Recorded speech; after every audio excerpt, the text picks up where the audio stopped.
my prayer today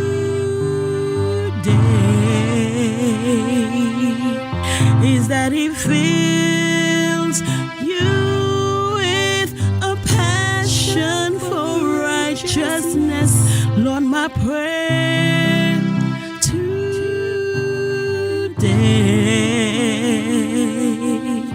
is that Jesus will guide you through every storm. Yes, every storm. Lord, every storm. This is my prayer today.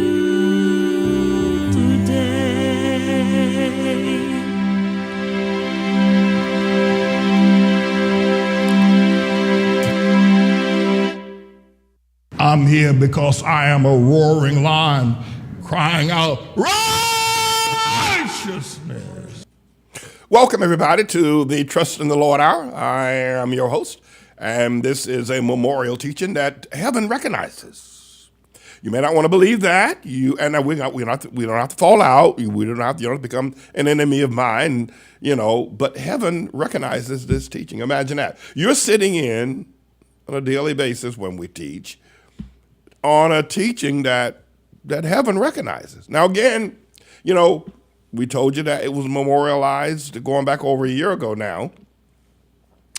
We told you what happened in Acts chapter 2 with Cornelius, that his prayers had been memorialized along with his tithes and offerings. You don't have to believe me, and it's okay. It's okay if you don't believe. But to the believer, those that believe, imagine this, that we're actually involved in a teaching process that heaven itself kind of tunes into, memorializes. By the way, I want to thank Sabbath Rachel LaFleur for sitting in for me on yesterday while I appeared in the federal court. And she did a great job, obviously, and we're most grateful and thankful to her for that. Now, what I want to be able to do today, this is a segment of the Samaritan Church, segment number 2, and what I want to be able to do today is going to be a little bit more along the, the classroom Professor Manning type of because I want to communicate to you that the seriousness of the fact that the Samaritan Church is alive and well across the planet, mainly in the Catholic Church. By Samaritan Church, I mean a church where Jesus does not go to and has not been probably in 800-900 to 1,000 years.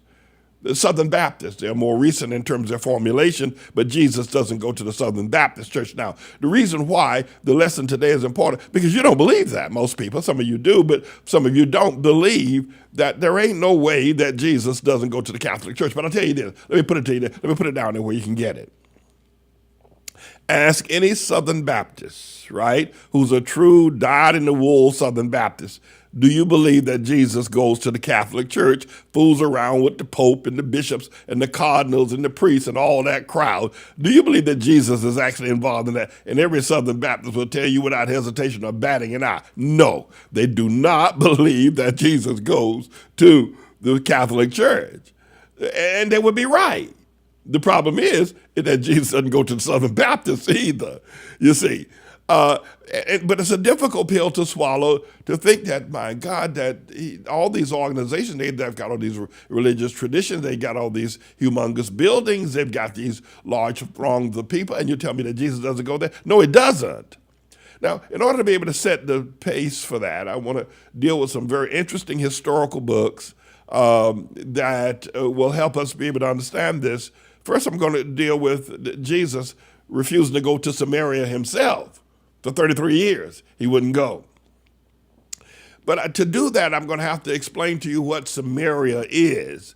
And to explain to you what Samaria is, we're going to have to use a brief segment of historical books that really happen, that get put in the canon of the Bible prior to the prophets, but happen after the prophet. And that's the book of Ezra, Nehemiah, and Esther. Those books are part of the of the history of the Jews in Babylon and the returning Jews.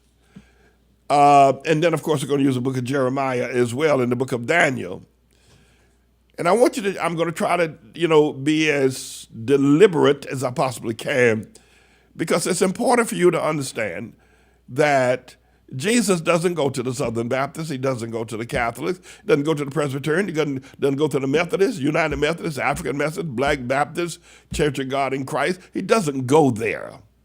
Now, and I want to point up that 2,750 years ago, the Assyrians came in and decimated the northern kingdom, if you know enough about your Bible history and the Jews to know the 10 tribes that were in the north were decimated, and they never, ever reorganized again. And the region became known as Samaria, and it became known because that was the capital city, but it became a byword of hodgepodge Jews that perhaps had some Jewish blood, but had Japheth blood and Hamite blood that were intermarrying, but principally and primarily for 721 years, they did not follow the law. Now, they considered themselves Jews, but they were decimated by the Assyrian war. I mean, they were decimated. They were left homeless. The fields were burned. The wheat fields were burned with fire. The olive trees were uprooted. The Assyrian soldiers took months sowing salt into the land so it wouldn't produce fruit or produce, so they wouldn't produce grass, so the sheep would eat, the sheep, the cow. It was a devastating battle procedure. However, I'm going to also explain, either in this lesson or the next lesson, the devastating battle procedure that Nebuchadnezzar and the Babylonians launched against the Jews in the southern kingdom in Judah by setting up a fort around the wall of the city, and nobody could go in, nobody could go out for 2 years, and famine and starvation. But let me go back to these devastating military tactics of the Assyrians against the Jews, and God wasn't with them. And they were just, the Samaria region and that mid-region of the 10 tribes was devastated. However, the history of this and the history of the Babylonian captivity precedes, in terms of the canon of the Bible, the actual prophets themselves. So here's what I want to do now.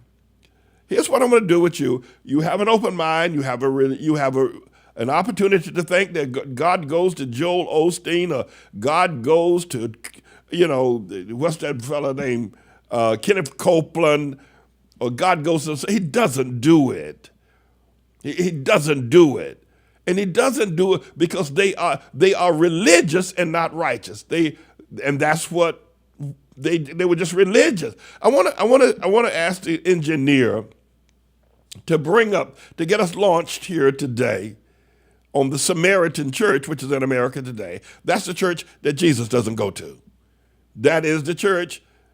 So again, just to talk to the Southern Baptists. Hey, Southern Baptists, do you believe that Jesus goes to the Catholic Church with those priests, the Pope, and all that? Do you believe Jesus is involved in that? And you'll tell me no, Mr. Southern Baptist. You'll tell me no. But the other thing, Mr. Southern Baptist, is why do you think Jesus goes to your joint, your church? Why do you think Jesus deals with your prayer, your preacher? Why do you think Jesus, you are clear that, and you have absolute stomp down 2020 vision when you know that Jesus doesn't go to the Catholic Church. But Brother Southern Baptist, he doesn't go to yours either. In fact, he doesn't go to the Methodist one across the street either. Doesn't go to any of them. How am I going to set this up? So I'm going to go to the Bible, which is the Word of God, in John's Gospel, one of the most favorite Gospels of all Gospels. And we're going to look at chapter 4, starting at verse 3 of John's Gospel. And I'm going to ask the engineer if he would pull it up for us so we can all read it together and be on one accord as he puts it up on the screen. So, Mr. Engineer, bring up John's Gospel, chapter 4, verse 3. And put me off to the side there for just a second. Here's the background here is that for 720 years, actually now 754 years since the Assyrian assault, the Assyrian war against the 10 tribes of Israel in the northern kingdom. No respectful prophet had been there. Jesus, of course, and his family lived in the north country up in the Galilean region, Capernaum region. They lived in the north country. And once a year, everybody had to be at the temple for the Passover. No matter where you lived, you had to be at the temple for Passover. And then Luke's gospel, it tells us when Cyrenius was governor, that the taxation went forward and everybody had to go to their father's house or the tribe of which they were born to be taxed. And Mary and Joseph went down to the southern kingdom, down to the city of Bethlehem, the city of their father David, from the north kingdom. But through all those travels for 700 years, listen to me, my friend, listen to me. You want to hear this, reject it after and go get yourself a biblical scholar, go get your pastor, whoever you want, and tell him to show you why what I'm saying to you is not biblically true, historically true, and Holy Ghost true, and you'll be good to go.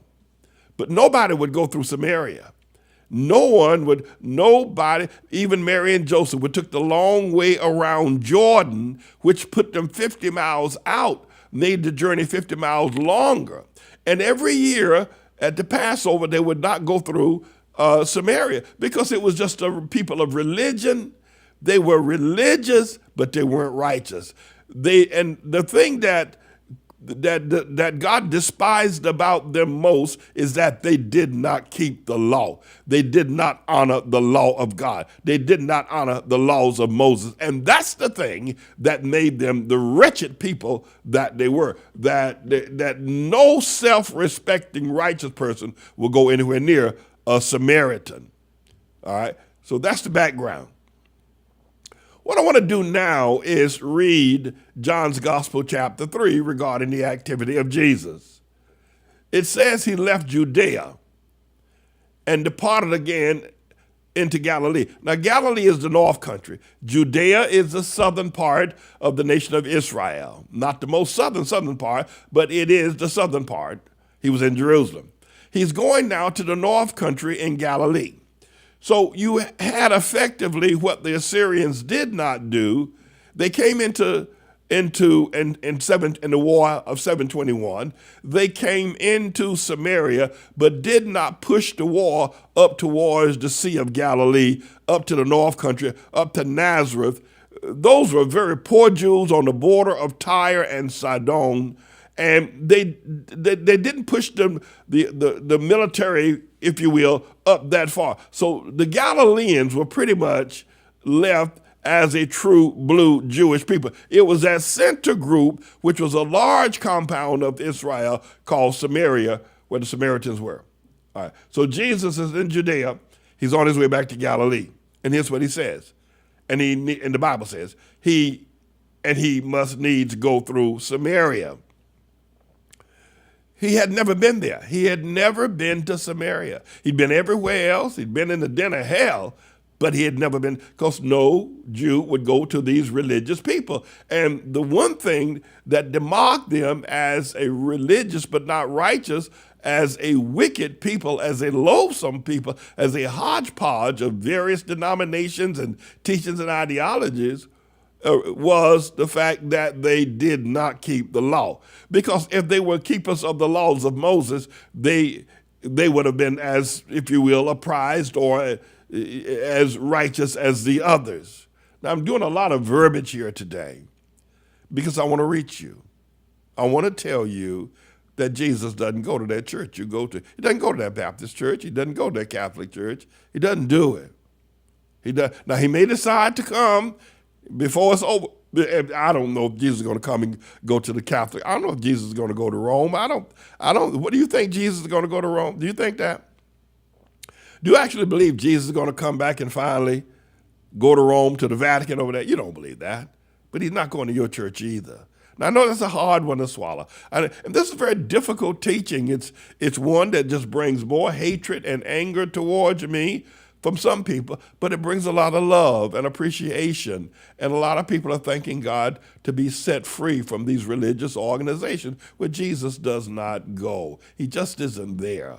And a lot of people are saying, well, thank you for the teaching. And by the way, none of this is, if you will, secular history. This is all biblical history that I'm expounding to you. Now, your pastor, your teachers may not know about the Assyrian war and the decimation. It was, the burning of the wheat fields, the sowing of the salt in the land, the stripping of the people's skin with razor blades, as well of torture to make them tell where the leaders were, where the gold was in Samaria. It was an awful war. And it left the city and the region of Samaria decimated. So some of the Jews remained, some came back, but they were never respected by God. So Jesus says, I'm going through this God-forsaken region of religion called through Samaria. Okay, we pick up the story here. Then cometh he to the city of Samaria, which is called Sychar, near that parcel of ground that Jacob gave to his son Joseph. Now Jacob's well was there. And Jesus, therefore, being wearied with the journey, sat on the well, and it was about the 6th hour of the day. It was early in the morning.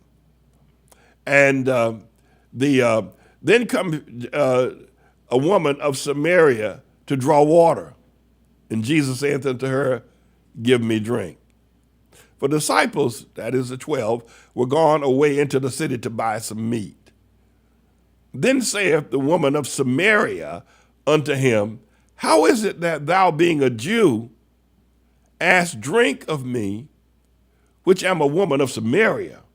For the Jews have no dealings with the Samaritans, and have not had any dealings for over 750 years. No Jew would go to these religious people who did not keep the law, called Samaritans, though they were Jews. And Jesus answered and said unto her, if thou knowest the gift of God, and what it is, who it is that saith to thee, give me to drink, thou would have asked of him, and he would have given thee living water.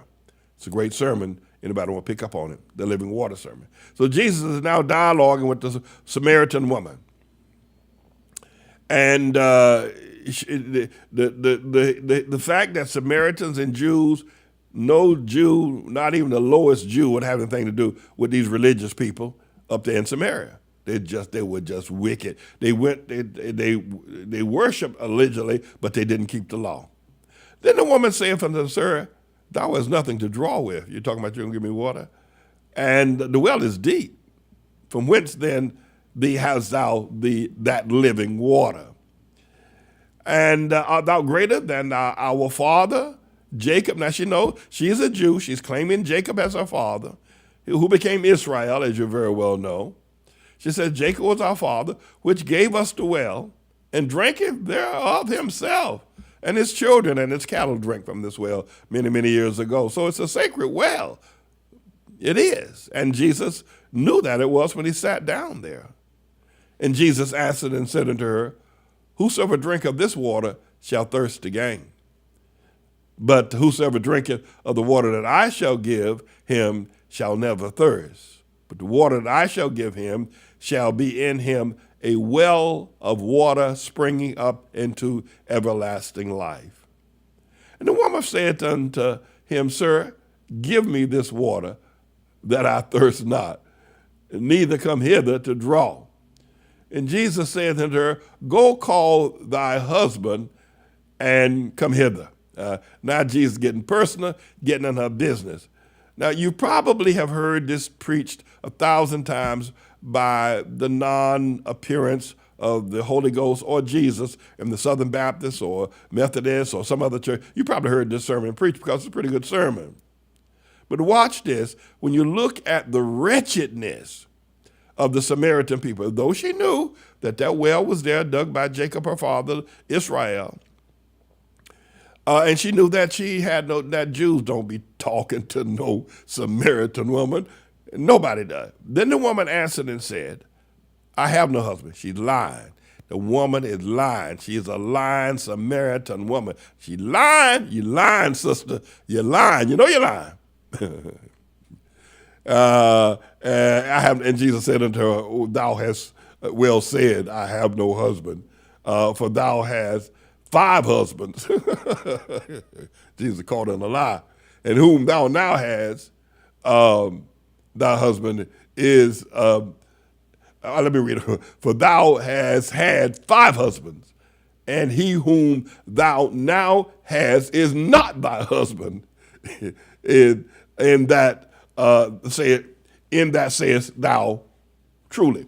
Okay, so leave that on the screen, Mr. Engineer. Do you know anybody, any woman today that has been married 5 times or had at least 5 husbands? Do you know anybody? And we live in a pretty wicked society, is that right? But even that is over the top.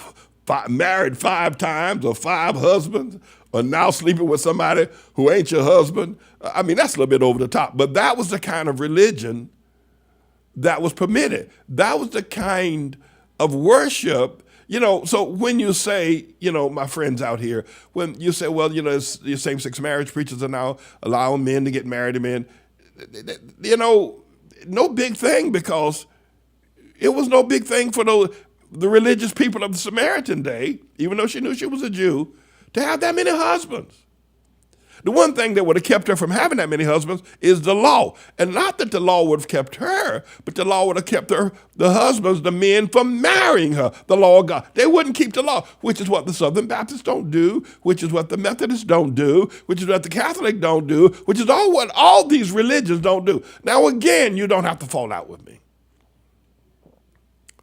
I'd be surprised to see what Minister Holnaker is going to do about this teaching. He likes to follow up on what I say, you know, and then he writes some stuff. I'll see what he's going to say about all this, what I'm saying now about the Samaritan church. I'd be very surprised to see what Minister Holnaker is going to say about this. But Jesus doesn't go to these churches. And this woman's got 5 husbands. Well, you know the rest of the story.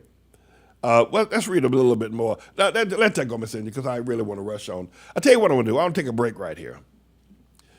You know, you could say, Pastor Man, you take a lot unto yourself to actually condemn the entire Catholic Church. You condemn the entire Southern Baptist lock, stock, and barrel. You condemn the entire Methodist group. In fact, you're condemning all Protestants. You take a lot unto yourself. I'm just telling you what the. Listen, well, let me put it to you this way. If 2,000 years ago, there was a woman in Samaria with 5 husbands, and yet she was religious and a part of the Jewish family, and 2,000 years ago, these people who were religious, Jewish, but they were so wretched in their religion, Jesus didn't want to have anything to do with them. And that's what the woman said to Jesus. Do you think that 2,000 years ago, people were worse then than they are now? You think people are better now than they were 2,000 years ago? That's the question. Do you think people today, the Christians, the Baptists, the Catholics, are better now than the Jews were 2,000 years ago? If you think that, then you're not thinking very clearly. We're far worse now. And the ultimate prophecy is that it isn't going to get better. And by the way, let me say this to you as well. If you are following and listening to my teaching, and you're hearing and understanding, blessed art thou that hear this truth and understand it. Blessed art thou, because there'll be many who will hear this and just reject it. But the Bible is full of examples. And when I come back after the break, I'm going to talk to you about the returning Jews into the southern kingdom. But the Bible is replete with incidents where God had to wipe out whole groups because they didn't believe. And you think that the Southern Baptists or the Catholics or you're a Black Baptist or Methodist, whoever you are now, you think Jesus goes to your church? You'd have lost your mind. And it wasn't going to go through Samaria. He had spent 33 years of his life and never went there. And you say, well, you're supposed to go and evangelize everywhere. You're supposed to, no matter what you got. Jesus said, I'm not going through Samaria, that place. I'm not going to that Baptist church. You ain't getting me to sit up in that. I ain't going to that Catholic church. You can't get me to sit up in that. He didn't go. He finally says, all right, okay, I'll go. And guess what he found? You know, in John's Gospel, chapter 8, a little bit further on, we're going to encounter the adulterous woman, right? And the adulterous woman, Lord have mercy, and didn't have nothing on this woman in Samaria with 5 husbands. This, you know, and I think that the beauty of John's writing of the scriptures and the contextual and Jesus and the Holy Ghost working it out to show the wretchedness of the city. Because if men were living by the laws of God, no man would have married that woman 5 times. If men were living by the law of God, they wouldn't have done it. But it's because they were living lawless like the churches are today. We're no longer under the law. We don't have to keep the Sabbath. And they don't. But even the Muslims got enough sense to know you got to do the Sabbath, man. If you don't do anything else, you got to do the Sabbath. You got to do that. That's a line with creation. And so at any rate, I'm going to take a break. But I do want to say to you, if you're listening and you're hearing, you're blessed. If you're listening and you're arguing and fighting, well, you're fighting the truth of God. You're not fighting Pastor Man. Let's be clear. You're not fighting me. You're fighting the truth of God. That's what you're doing. And I'm not the best historian, but I am a theological, if you will, scholar. And you have to get up early in the morning to pull one over my eyes. I mean, I got the Holy Ghost. I didn't talk in tongues. But I've also been very well trained through the long and enduring history of the Bible, and from its Genesis to its prophets to its close and the new heaven and the new earth. I have paid my dues, and I've burned the midnight oil studying. So don't just dismiss me out of hand. I want to show you some scenes from here in the Harlem community, where after the church, the so-called black church, voted for Barack Obama, let me show you what the streets look like now, 10 years after that major vote. I'm going to let you, and what we've done, we put some, to tune of Minister Honaker, we put some of his music to the pictorial of what the streets look like now, after the election, after the black church voted for Obama, praised him. Let me show you what the streets look like, and you'll figure out from there, is God in the black church? Go ahead, Mr. Engineer.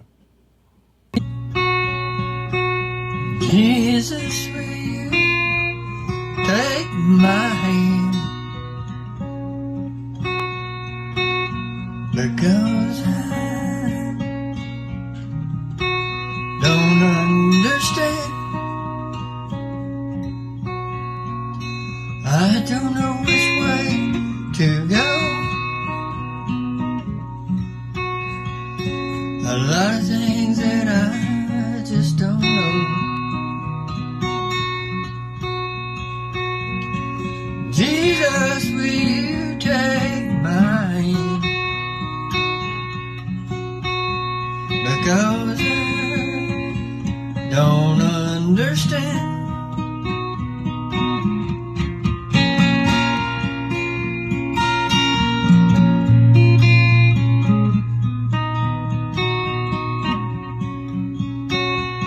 It's a long, dark road, and I carry a heavy load.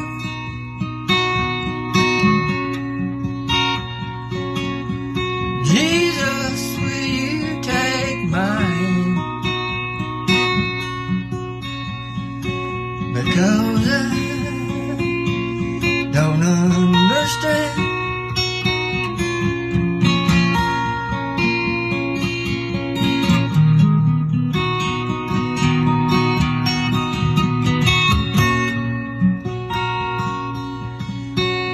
Jesus, lead me to the promised land.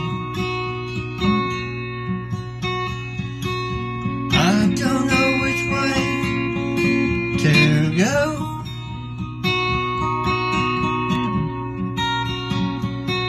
Jesus, will you take my hand?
So this is what the streets of Harlem look like, and Los Angeles, Chicago, in the ghettos, since the election of the first black president, Obama.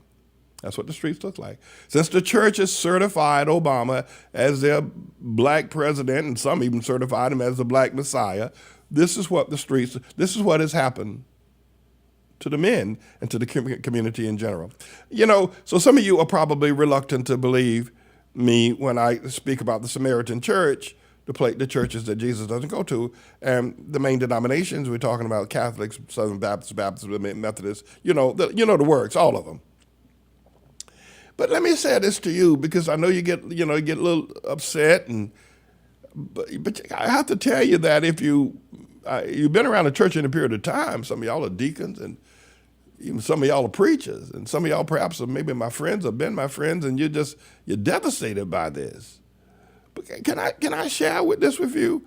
You know, even when Jesus was walking in this earth in Jerusalem, you know, he never went into the temple. He went in there once, I think. And when he went in there, he took a whip and beat the living daylights out of the hustlers, out of the private jets and the Rolls Royce preachers. He beat the living, he turned over the money tables, chased out he actually assaulted people when he did go in the temple. Now, he didn't go back there anymore. So, and you know that, right? You know that. He didn't go to the temple. He wouldn't go in there. And when he saw the religious leaders, Kenneth Copeland's and, the T.D. Jakes and everybody, when he saw them, he called them a bunch of snakes, a bunch of vipers, liars, hypocrites, phonies, cross-dressers. You know that. So why do you think that somehow or another your stuff is better than their stuff? Jesus didn't go there, and he doesn't go where you go. He doesn't. And you look at the Bible, and he didn't go in the temple. He wouldn't go in there and sit down with them snakes in that temple and that worship they were doing inside that temple. He wouldn't sit down with them snakes, and that's what he called them. A bunch of snakes, a bunch of Bible. Not only that, but he started playing the dozen. He said, your mama was a snake and your daddy was a snake too. You were a generation of vipers. He been playing the dozens on them. Jesus wasn't going to the temple, and he's not going in your place either. So And then I can go you one better. Finally, he told his disciples, he's going to tear that temple down. He's going to tear the whole joint down. And he did. Tore the whole thing down. He tore the temple down, Matthew's Gospel, chapter 24, on the Mount of Olives. Not one stone will be left upon another. And you had no use for that temple full of them snakes, called themselves preachers, prosperity, evangelists, or whatever they call themselves, and bishops and this and the other, and all that. Jesus had no use for them. Snakes, he called them. Snakes, hypocrites. So you think he goes to that place that you go to, right? So the Samaritan church is what we're teaching now. You know, there's a wonderful segment. I'm not sure if I'm sure you know the history of Esther and Ahasuerus and how, you know, there was going to be a destruction of the Jews, but Esther saved them. She said, I'm going to see the king. If I perish, I perish. Great, great. And then, of course, in the book of Daniel, chapter 9, verse 2, Daniel is in captivity as well. And Daniel is told by God in a prayer meeting that Jeremiah had prophesied that because of the wickedness of the children of Israel, that God was going to send them into captivity, which is a second form of slavery. But this time they went east rather than going west. They went east into Babylon, or the land of Persia, and they were there for 70 years. And God had revealed this to Daniel. The engineer will put it up on the board, that they were going to be there for 70 years. And then God would cause their, unlike the Assyrian war, the Assyrian massacre. Better way, you know, I'm not sure. We have a young man named Gabe. He's a filmmaker. We have a lot of people in the church that do film and so forth and so on. I would think historically, I don't know if there's ever been a Hollywood-type production of the Assyrian war. There have been, you know, some productions of the Exodus, the great Charlton Heston and movie and Moses. But the Assyrian war, if you take the time to read through the book of Kings and Chronicles about how wretched the Syrian war was, and then what led up to it, with Jezebel being thrown down by her, if you will, trannies onto the street. This is the history of the Syrian war is against the Northern Kingdom is fascinating and brutal. Talking about brutality, you just never seen anything like it. So maybe somebody will make a film out of it and then pay me a royalty after they do it, because it would really be a great seller, a big seller. And so here. So Daniel God reveals to Daniel that the captivity is only going to be for 70 years. And I look at my time now, but in the first year of his reign, Daniel understood by the number of the years whereof the word of the Lord came to Jeremiah, the prophet, that he would accomplish 70 years in the desolation of Jeremiah. By the way, I'm going to read Jeremiah chapter 52, where Nebuchadnezzar finally takes, Jehoiakim, Zedekiah into captivity. And the Nebuzaradan, who is the captain of the host, he's sort of Secretary of Defense under Nebuchadnezzar king, orders that Jeremiah can stay in the land. And in Jeremiah, God doesn't, the king doesn't, Nebuchadnezzar doesn't bother Jeremiah there because knew Jeremiah was a prophet, let him stay there. You know the book in the Bible called, if you will, Lamentations, which follows right after the prophet, 52 chapters of the book of Jeremiah the prophet. Lamentations mean someone to lament. Lament means the deepest, most painful kind of cry and mourning that one could do. Lamentations. And Lamentations is a 4-chapter book that Jeremiah scripted after Nebuchadnezzar had come into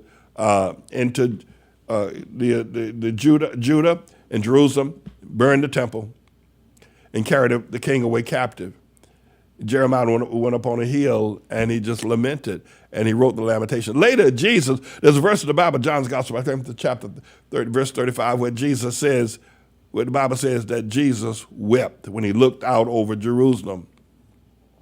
Well, it was the same hill that Jeremiah had stood on 800 years earlier and had wept as well. Yeah, all this history, I want to get back to our 20% increase, and I made the statement last night in the Open Rewards prayer meeting before the Lord and the rest of the world that I was going to take the bar in 18 months. I want to move that up to 2 years if you don't mind. 18 months a little bit soon. But I think that what needs to happen, and I need to get back to talking to you about your 20%. I need to get back to talking to you about stop going. Well, you don't have to stop going to the gym. Don't get rid of your exercise machines. Don't throw all your exercise machines out. Don't throw all your diet plans out. But I want to tell you to go to the Word of God daily. Go to Proverbs chapter 3 daily. I'm going to tell you, homie. I'm going to tell you, my brother. Let me tell you, my sister. Go to Proverbs chapter 3 on a daily basis. And things that you don't even know are wrong with you, Proverbs chapter 3 is going to straighten it out. It's going to straighten out your finances. I didn't say that you're not going to have challenges. The devil will bring a challenge, but you always got a backup. Proverbs chapter 3 is a backup to your financial plans. Go there, man. Go there every day. You can go there. If you want to keep going to the gym, keep going to the gym, can work out. I can tell you the truth. I got to work out myself a little bit. Well, not work out, but I got to do more walking.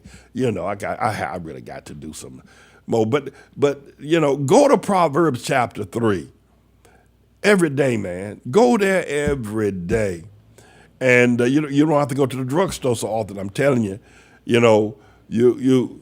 it's a backup. It's a long life and length of days and peace and favor.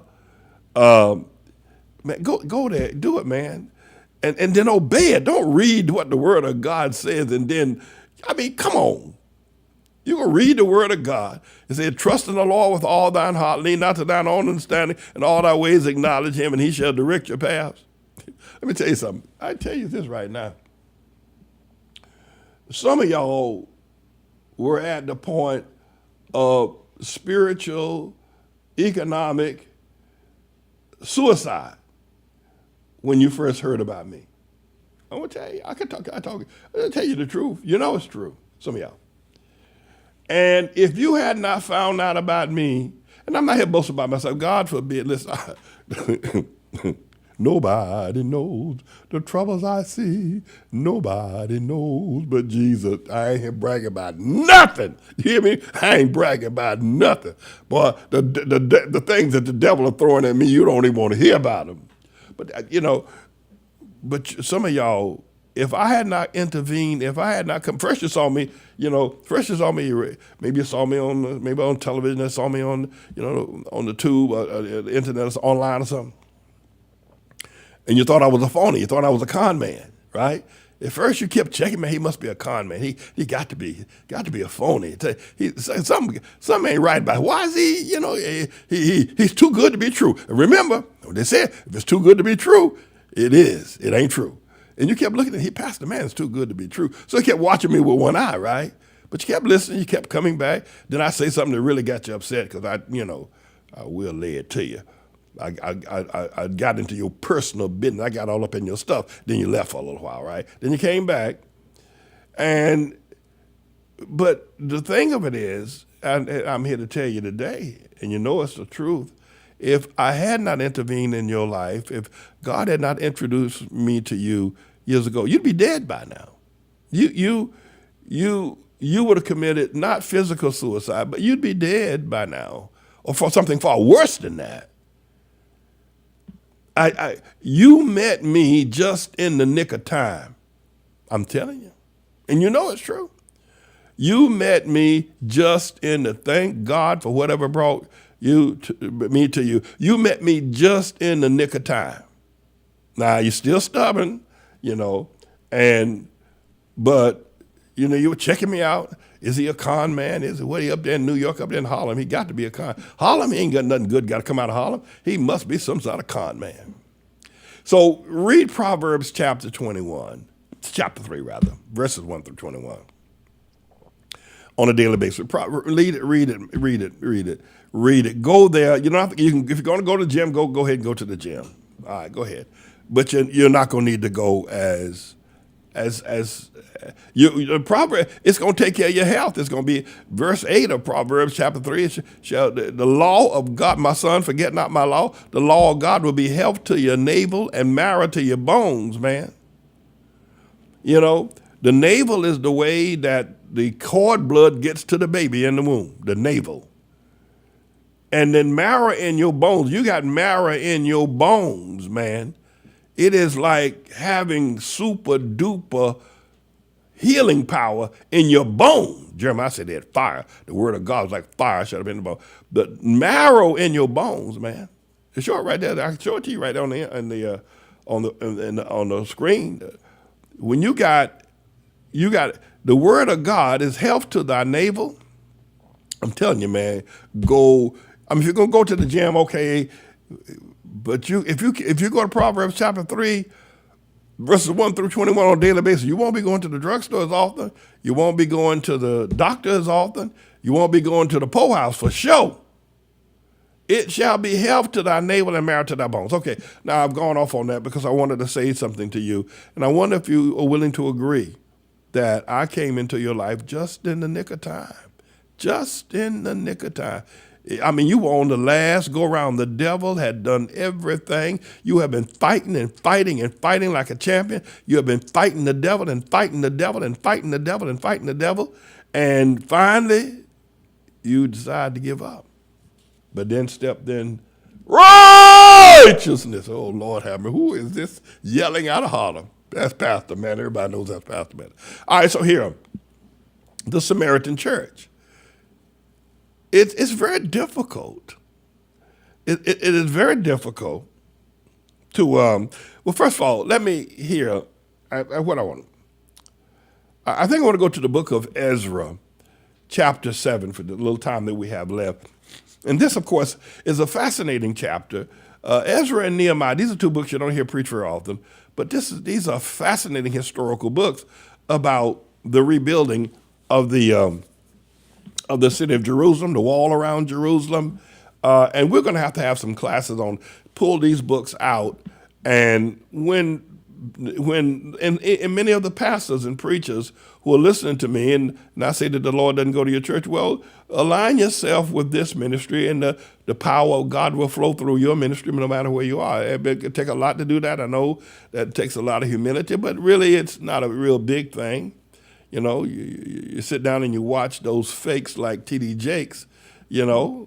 But here, at some point, we're going to have to look at, historically, after God decimated Jerusalem, Ezra and Nehemiah came back and rebuilt the place. And it's fascinating, the rebuilding process and how Nehemiah built up the wall and all the fish gates, the main gate, the dung gate, how he rebuilt the whole wall, they rebuilt the temple.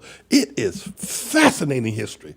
I mean, fascinating to see the temple had been burned down, the walls had been broken down, the wall around the city of Jerusalem had been broken down, and it was just like tumbleweeds and, if you will, just old stones laying out, and they came back and rebuilt that wall back up again. It is fascinating to read Nehemiah and the rebuilding of the wall, and fascinating to read Ezra and the rebuilding of the temple. But the main thing about Ezra is that he rebuilt the people through the power of the law of God. Man, this is really fascinating to read. You want some good reading? You want some good reading? Read Ezra and the rebuilding of the people through the power of the law. Ezra would get up and read the Bible from morning to night because he realized reason why we were destroyed by Nebuchadnezzar and spent 70 years in slavery is because we stopped reading, believing, following, obeying the law of God. So he would read it from morning to night. From morning to night, Ezra would read the word of God.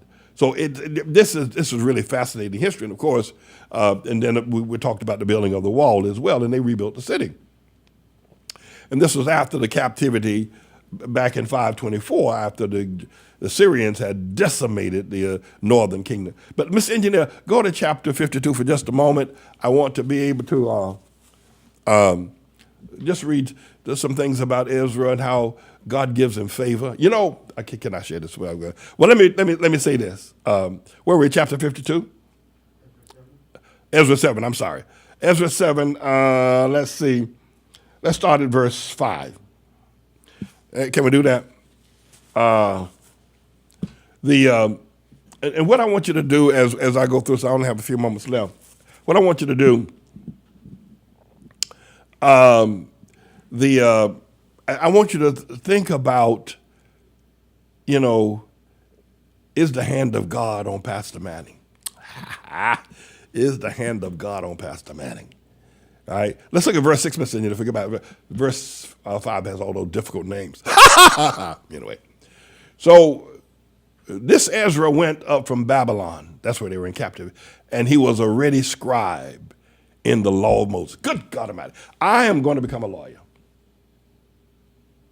I am going to become a lawyer. And I said, I'll talk to you more about that because I'm taking too much time. Ezra was a lawyer. He was a scribe in the laws of Moses, which the Lord God of Israel had given.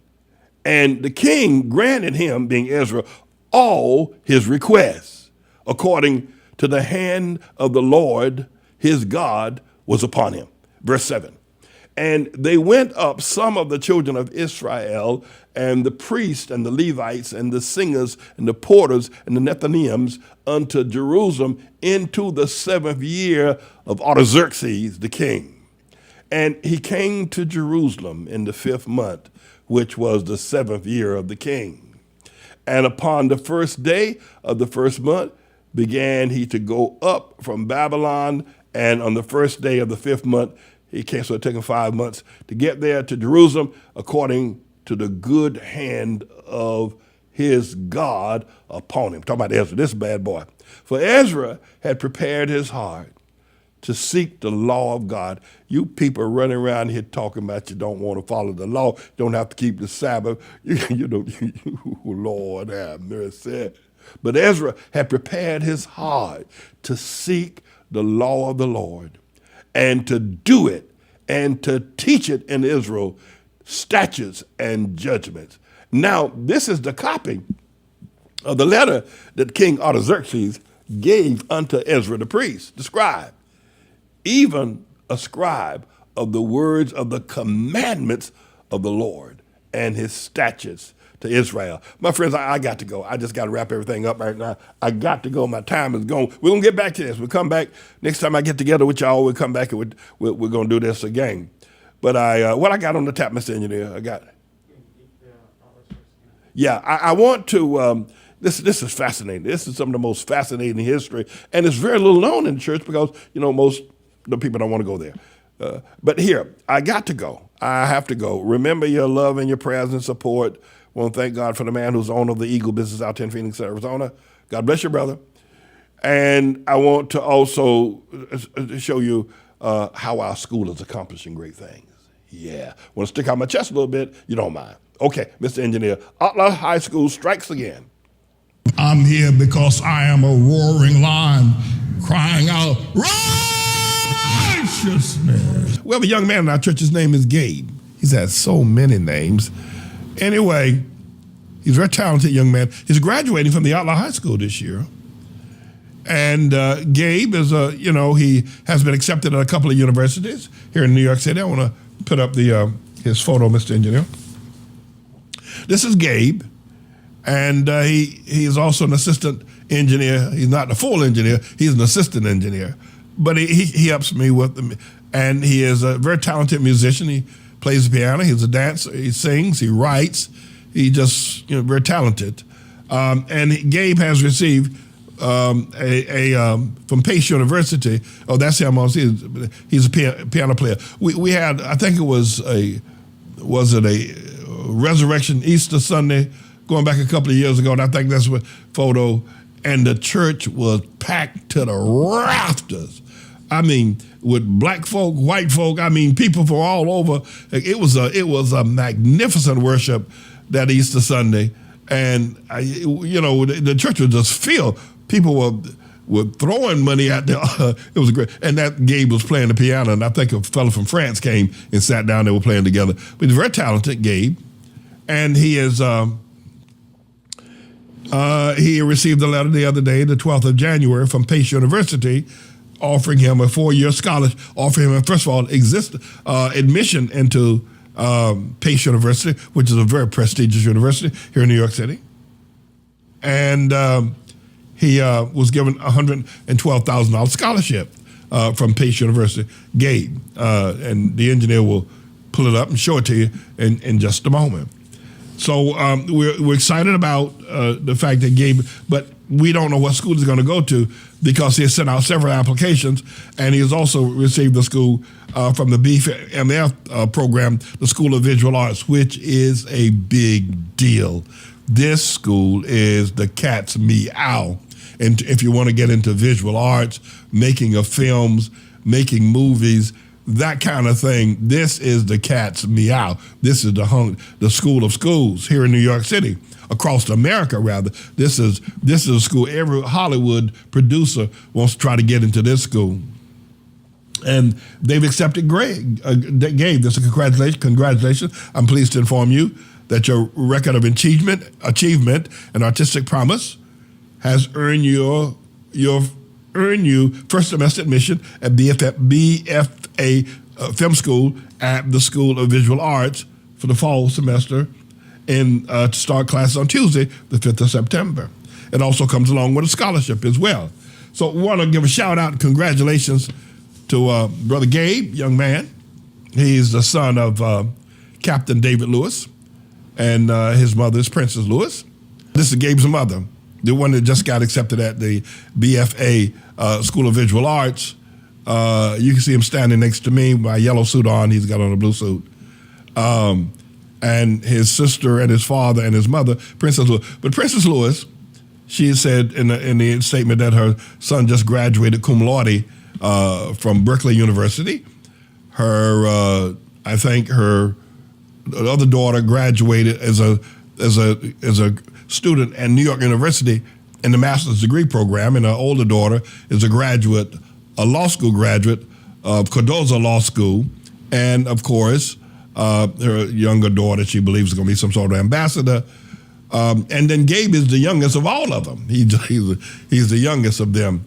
So we wanted to be able to point that up to you of the great work that's happening. And all of these students, all their graduated cum laude, lawyers, master's degree program, New York University, ambassador, acceptance at School of Visual Arts. All of this has happened. Every last one of them are graduates of Otlaw High School. Now, you may have heard a lot of people say a whole lot of things about Pastor Manning, and he ain't down with the black movement. Listen, if you're running a black organization, it'll take 10,000 to 1 million students to be able to get a crop like this out of one family. You could never get this out of one family in the traditional, we black, we proud. It just doesn't work. And also in the Samaritan churches. We want to be able to give a shout out to our school, to our superintendent, Elder LaFleur, to our director of education, and Dr. Hartfield, and to our principals, Bowman, Butler, and Bennett. We're just doing a great job, no matter how much we're persecuted and how much people loathe and refuse to help us, though they come and listen every day. We're doing this great work with children and actually saving the city of New York literally millions of dollars of not having to fight crime, not having to feed, not having to house and clothe children that we are doing it ourselves, and yet they want to foreclose on us. And there are some people out there who are actually sick enough, who are hoping and praying that the Mellon Bank that has $52 trillion in assets will take our church and shut down our operation because they don't like what Pastor Manning says. He ain't for the I'm the Lord's servant. I'm asking now is to give truth a chance. All I've ever told anybody is the truth. Now, just because you didn't understand it doesn't mean it's not true. And I'm asking people to give truth a chance. All around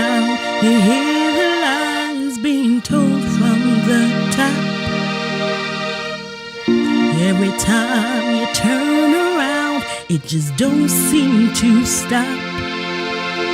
When you're ready to move far beyond that same old dance, all you gotta do is listen, yeah, and give truth a chance.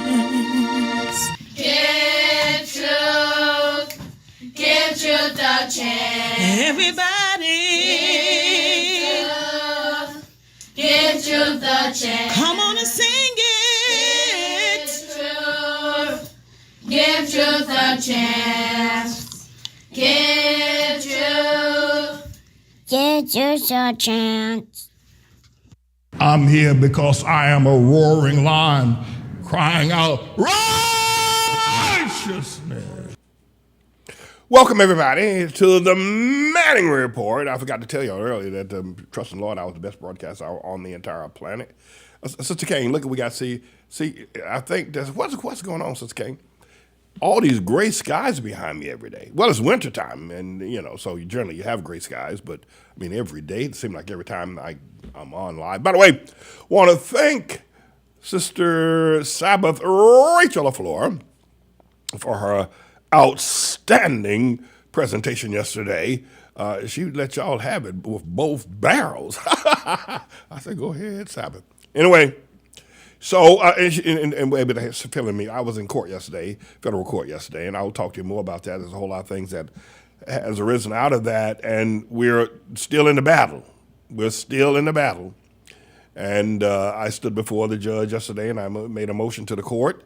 My very first motion. It won't be my last because I got some plans. I'll talk to you about that a little bit later on. But here, have y'all been watching this event about this Chinese balloon that was sent over America, and was for 5 days, it was just flying over America, picking up information? This was an act of war. This was a shot across the bow. I don't know what's Joe Biden thinking about? What's the rest of them? Listen, this was a shot across. China said, let me ask you, would you let somebody, float something into your house like that? This was an act of war. China is saying to America, y'all ain't who you think you are. And we're going to show y'all. We will come in your front door and eat your lunch.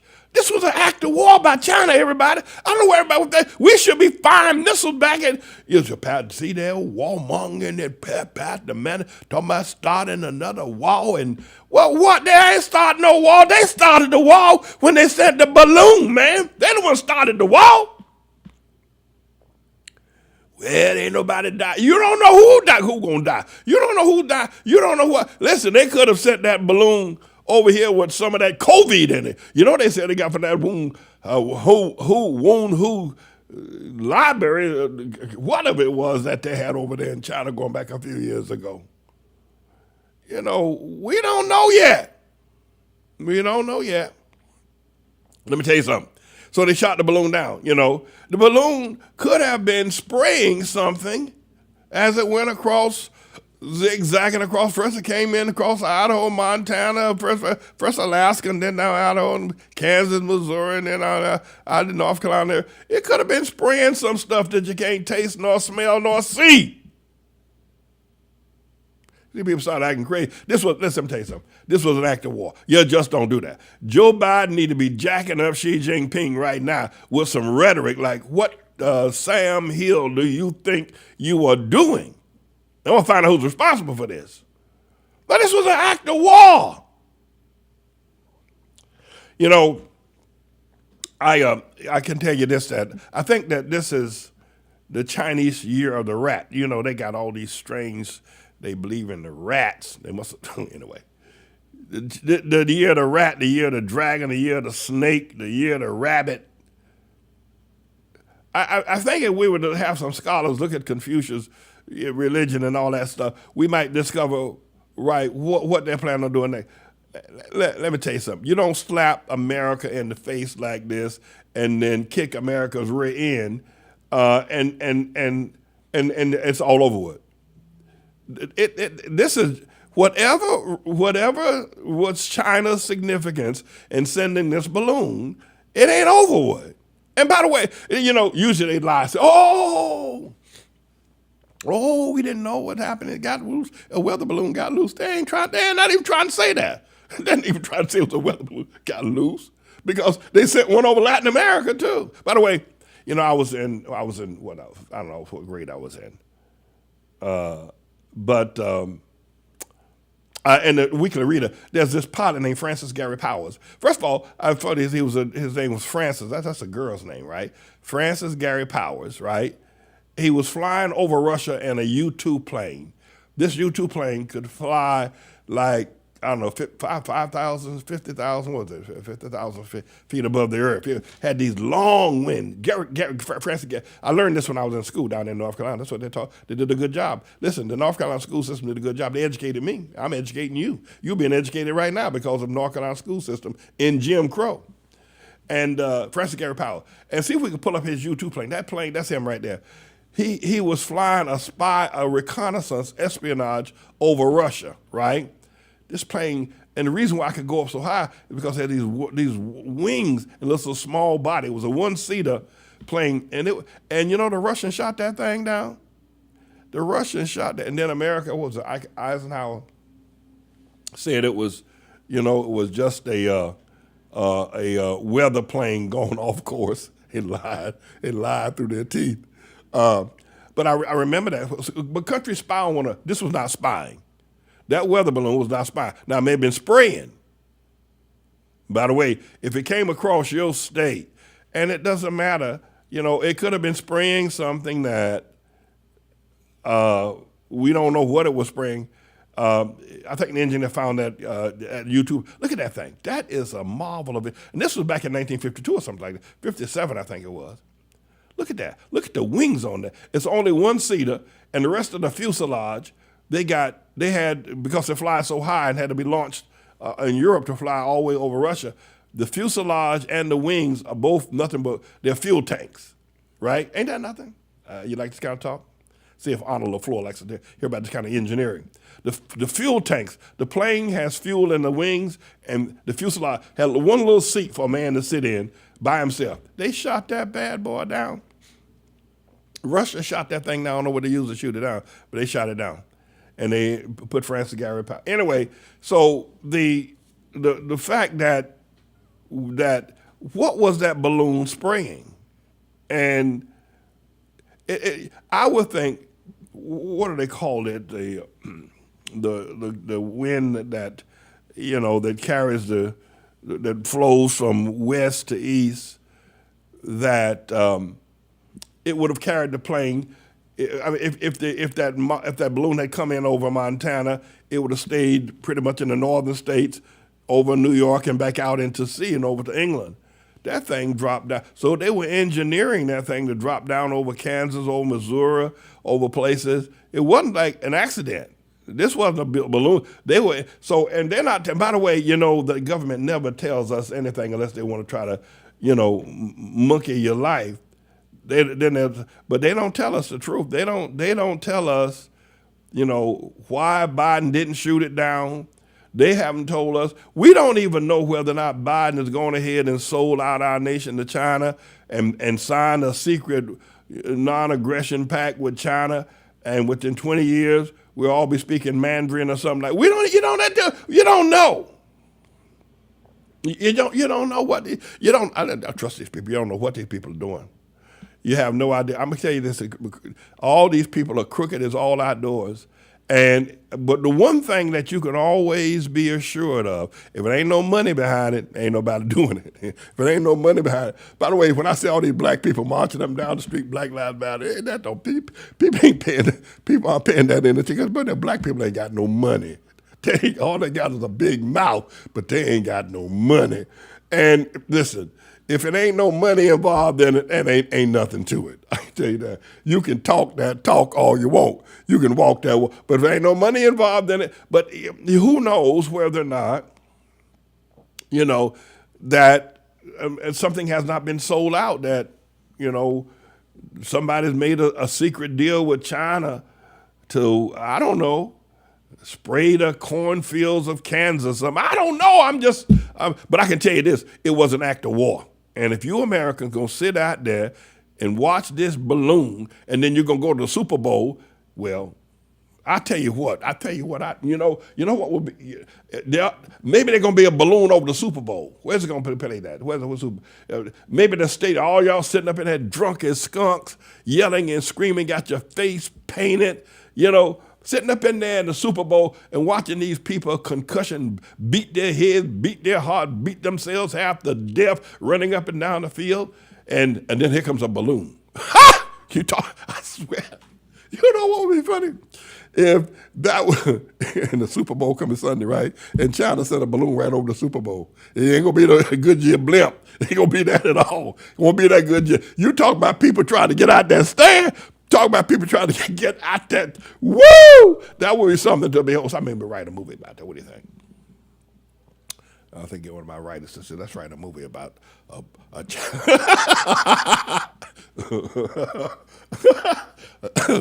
Chinese balloon over the Super Bowl 62. Wouldn't that be funny? Anyway, but this is not a laughing matter.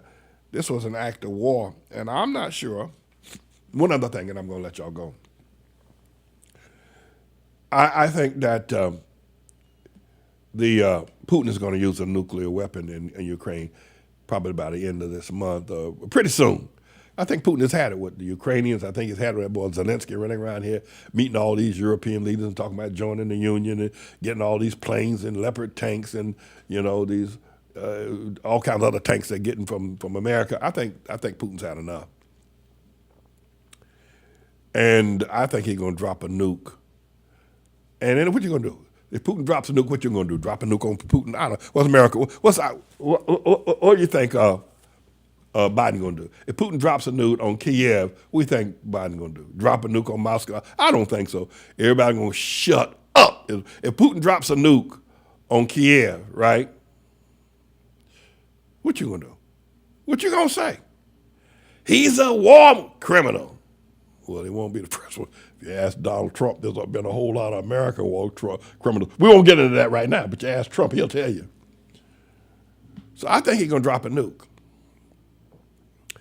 And he may be working, China's Magog and Russia's Gog. He may be working in concert with the fact that here's the scenario. Check this out. So they examined the payload on that balloon that they shot down over South Carolina, and then they find it was filled with ricin or anthrax or nuclear waste and whatnot, and they won't tell anybody. But the scientists will report top secret information to Joe Biden that they had that balloon was filled with chemical warfare that could wipe out 40, 50 million people in one fell swoop, right? So then Putin, who was working in cohorts with, who's Gog, according to the Bible, Ezekiel chapter 38, verse 2, and Revelation chapter 20. So Gog and Magog are working together. Gog is Russia, Magog is China, right? And they're working together. So Putin says, I've had enough of this Zelensky boy. I've had enough of all this stuff going on. I had enough of these, these Europeans. I've had enough of them. And he drops a nuke on Kiev, right? That's it. What's the European Union going to do? Fire a nuke? They're all going to shut up and go run. That's what they're going to shut their mouths. But when he drops that nuke, then Xi Jinping will send another balloon, right? And said, if you shoot it out the air, it's going to fill the air with a contaminant. Now, if I'm going to let the balloon sit over Kansas City or sit over the arches in St. Louis, Missouri, it'll stay there for 40 days. But if you shoot it down, it's going to let loose chemical warfare that'll kill 50 million people in the heartland. So don't shoot it down and don't retaliate with another nuke. You think that's... By the way, people, I'm talking military strategy. I'm not saying any of this is true. I'm talking about what these two, Gog and Magog, will do. The little guy over there, the short guy, with no hair, is Gog, and the tall guy who we can't see his eyes, Chinese eyes. Anyway, he's Magog. Where do they buy their suits at, too, by the way? That's another thing I've always been interested in. Here, to the algorithm people, he's out there spreading disinformation. I'm simply saying what Jesus said in Matthew's Gospel, chapter 24, that there should be wars and rumors of wars. I am no more, and earthquakes in diverse places, no more so than the earthquake that just took place in Syria and in Turkey. That is a reality that nobody knew or prophesied, the prophecy of earthquakes. And what I'm saying now is the prophecy of Jesus, that these two guys, better watch out. Something's going on. That balloon, it wasn't for America's birthday party. I can tell you that right now. That balloon that they floated over America was not for America's birthday party. It wasn't for the 4th of July they set that balloon. And so you need to get your house in order. You need to get ready for some extreme times. I'm James Everett Manning, everybody. I'll be back when I got more information. I'll be right back. Hold tight. I want to show y'all something about what America looks like, what the ghetto looks like now since Black Lives Matter. I'm going to show you what the ghetto looked like. I took these pictures last summer. Jesus, will you take my hand? Because I don't understand. I don't know which way to go. A lot of things that I just don't know. Jesus, will you take my hand? Because I don't understand.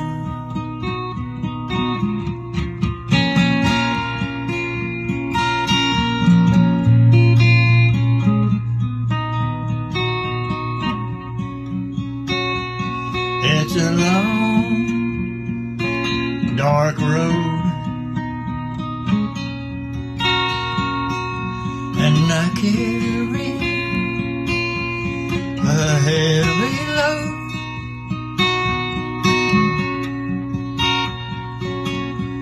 Jesus, will you take my hand? Because I don't understand.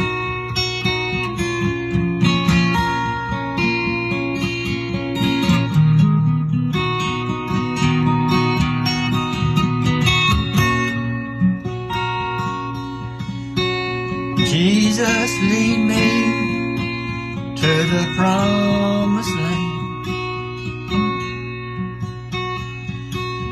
I don't know which way to go.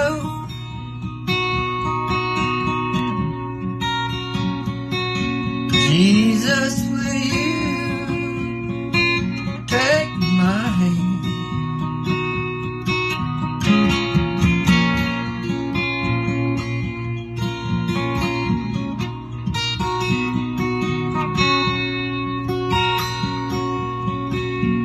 Jesus,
All right, so Lion George, drag queen, dog killer, sex grabber Santos is back in the news again. Now a couple of days later, because I've been out away for a little while. But yeah, it's been reported that Lion George, the drag queen, was interviewing a staffer to work in his congressional group, and then sat down on the couch. Well, they say sofa. Everybody say I say couch the wrong way. Well, I don't know how to say it was couch. So he sat down, and the band said that Lion George Santos reached for his junk. That's what he said. Now, that's what he said. If that offends you, I'm sorry. I didn't mean to offend you. I didn't. I'm not here to try to be impolite. I just want to tell you what he said. Now, you're going to hear a reporter going to give you a little bit more of an abbreviated version of it. So we got a videotape of it, and I think that the engineer is going to bring that up so you can listen to what Lion George Santos been up to recently. Accusation tonight against George Santos. This one from a would-be male staffer who says the disgraced congressman sexually harassed him 10 days ago. Derek Myers has sent a letter to the House Ethics Committee saying Santos, quote, insisted I sit next to him on a small sofa in the office and placed his hand on my left leg near my knee. Myers goes on to say that Santos, quote, proceeded to take his hand and move it down my leg into my inner thigh and proceeded to touch my groin. Myers claims Santos also asked him to come over that night. That letter to the Ethics Committee also accuses the Santos campaign of wrongly having Myers claim to be a volunteer while his paperwork as a paid employee was being processed. Myers says that after the harassment incident, his job offer was rescinded. Santos has told a newspaper that he had concerns because Myers was charged last year with wiretap. Well, who was the biggest fraud? This guy Myers, who said that Santos was grabbing for him, was charged with wiretapping. You know, this one will kill you. The strange thing about all these people in politics, right? The guy's charged with wiretapping, yet he gets a job in Congress. Yeah, and the rest of them running around there in the House of Representatives, every place else. By the way, you know, I guess y'all saw Joe Biden's speech to old man Joe, right? The other night. You know, a lot of people say it was a great speech. I'm not so sure I want to agree with that. I don't think anything that Biden can do is great. I just don't think so. I mean, you can promote it as great. But let's go back to Santos for just a moment. This man stays in a whole world of trouble. I mean, he calls us male staffer to sit down with him, sits down on the sofa with him, that's what they say. Then starts rubbing his up and down his leg, you know, and then going for the family jewels. I think I should use jewels, the family jewels, rather than junk, right? What do you think? So Santa, look at that guy. I wouldn't even sit down on the sofa with a guy like that. Look at that. And why is he wearing them old great big old thick glasses? You know what I think? You know, he's never been to college. I don't know if he ever graduated. I don't know if this boy graduated high school. He was down there in Brazil at 16 years old, fleecing old people out of money down there in Brazil where his mother was working as a sleep-in maid. I don't know if the boy ever graduated high school. He wears those great big thick glasses, right? I think he makes him look preppy. Puts on that sweater, you know, like he's a graduate of Harvard or something. Wants to look preppy. I don't know. You know, I mean, why didn't somebody figure this out? He was out there in Great Neck for campaigning for 4 years out there in Great Neck, and nobody figured it out. I guess probably people knew he was, you know, maybe he was LGBT queer or something like that. They probably figured that out, but who cares about that? Everybody think that, well, that's, you know, and they might make him a. But now that he is being charged with sexual harassment, I don't know if that charge is going to go anywhere because Santos' pretty smart boy. He figured that, you know, the news will pick up on it, but what they going to do? Can they prove it? And so he, you know, but there he is. This is the guy, all right? And you say, well, Pastor Manning, this is the guy. No, he isn't. He is. I think he's just a little out of control in terms of all these other people that are politicians. Let's move on to this is what my next story is. My next story today. What do I got? Let's see what I got on the roster here. Oh yeah, A woman bishop in England explains bishop racism. You know, black people are always moaning about this and moaning about that. They're just never satisfied. And the reason why is because they don't have anything to crow about. And after all these years now, slavery ended in America 150 years ago. British slavery ended over 250 years ago. And black folk are still fighting for equality, and still claiming that the white man is. This is, you know, I mean, you don't hear Latinos complaining like that. You don't hear the Chinese. Listen, Truman dropped 2 bombs on the Japanese over there in Hiroshima and Nagasaki. Dropped 2 bombs on them. That's right. And Hitler put millions of Jews in these great big old ovens and baked them all. And the Jews are still going to Germany, and they were buying Volkswagen, like we should have seen Jews buying Volkswagen for their children going off to college.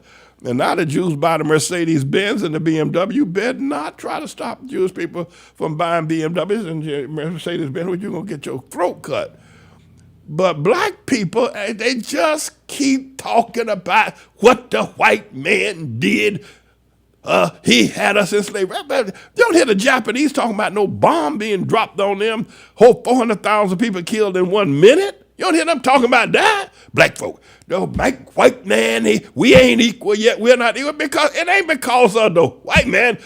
Black folk is because of you. Now God has sent a word. You gonna listen to it or not? I swear. You know, even Armenians are getting along with people in Turkey. It's after 115 years ago, 100 million of them were killed. It just don't make no sense. The last people on the planet always moaning about the white man. You know, the Japanese could be saying, well, you know, y'all dropped that atomic bomb on us, killed us, and the Jews could be saying, well, the Germans, it won't just Hitler alone. It was the Germans and Hitler, and we ain't buying no more BMWs. We ain't buying no more them Mercedes-Benz. But they ain't saying that. That's gone. That's gone. But black folk, now we got critical race theory. Damn. What's that all about? Critical.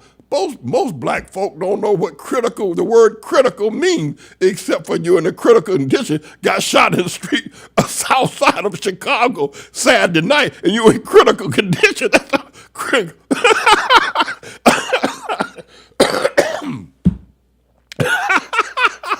Critical race theory. Hell, black people don't know critical ideals, like a philosophical professor writes a thesis and he outlines it he uses the term critical. Hell, black people had never heard critical till they heard about because somebody got shot. And then they got this thing called woke. Now that's a strange word, woke. Like black people have been asleep, or America been asleep. Somebody been asleep, and now they woke. Not awake. I guess they don't want to use that because that's a Jehovah's Witness. You ever see the Jehovah's Witness? They come on Saturday morning and they knock on your door. Even the Jehovah's Witness on Saturday, and they got a magazine called The Awake, right? You ever see it? So, I'm going to let you see. I'm not into these, you know, this woman's a female and she's a bishop or something like that. And I'm not going to get into all of that, but listen to what she says. This is over in the UK. This is over in England, right? This is across the pond. And her complaints. Listen to what she said. She does say some things I think are true, but I'll get to that in just a moment. Mr. Inyo, pull it up. Let's take a listen to it. One of the dangers when those of us have achieved, when some of us have achieved and have attained certain heights, whatever those heights may be, we run the danger of thinking it's all well. It is not. And we should never we should never mistake the fact that we have attained to something to think that it is perfectly all right. I think what concerned me most in that report was this blanket thing that Britain can now be an example to other majority white ethnically white people. No, it is not an example. Is it getting some things right? Absolutely, yes. But we will become an example. Britain will become an example when I walk into large establishments, or any establishments for that matter, and I don't see Black people only sweeping the floors, doing the cleaning and the catering. Yeah. I will know when I see Black people sitting around every table up and down this land, when I see Black people in leadership in all walks of life, then we will be able to say, and I will happily say, that Britain can become a model country. We're not there yet. So please, let's not kid ourselves. Let me ask you a question. You heard what she had to say, right? Why is it, and I'm going to do this in a more serious tone, I just did it one way, I'm going to do it another way. Why is it that it's been 75 years since the Holocaust, and you don't hear, I mean, they do have the Anti-Defamation League, they do remember the Holocaust, and they have memorials and all that kind of, all the Jews do, but you don't hear them railing against Germans. You don't hear, and that was 6 million Jews killed in the most horrific way. Yet Jews don't get up every morning talking about the Germans and talking about equality. And then, of course, as I made mention before, that that Truman dropped that bomb on the Japanese, dropped 2 bombs. Nuclear weapons. The only time a nuclear weapon has ever been used in an act of war. America did it against the Japanese. But you don't hear the Japanese talking about we got to get even with America, what they did. And them Japanese are making them Lexus automobiles. You ought to go buy them Lexus, making all them Panasonics and making all them electronics and all that other kind of stuff, and making all that sake. And then they got that thing called sushi and sake. Sake sushi. Sushi sake, sake, sake sushi, sushi, sushi sake, sake, sake sushi, sushi. Anyway, so but you don't hear them complain. Why is it that America is still complaining after 150 years of being set free in America and 250 years of not being slaves in England? They haven't stopped complaining yet. And by the way, the complaining is unfounded because they don't have anything. They haven't turned their lives around. The Japanese turned around and rebuilt Tokyo. You're there, Tokyo now. By the way, I understand that they're a little bit hesitant about letting Black people into Tokyo, lest they know how soon you're going to be leaving, because they don't want you over there starting trouble over there either. But what do you think the reason is? And again, it's not unfounded. It's not unfounded because Black folks still don't have anything. They don't have any major city. God tried to give them Harlem, and they wanted to kill me for making the announcement, and will kill me still. Talking about our first Black president. My God, you had a Black president, and you're worse off now than ever. But Obama wasn't Black. That's the first thing. That is the first thing. But and still, after all these years, you're still bitching and moaning. Why? Why? Everybody else, even the Latinos, have moved on with their lives. They have. They're not complaining about the Spanish-American War. And even the Mexicans, Santana came up there and kicked Jim Bowie and David Crockett, up there in the Alamo, kicked them, took them in the red goods. But, Texas, they all got back together again. Even, Russia and America got together, and, what is going on?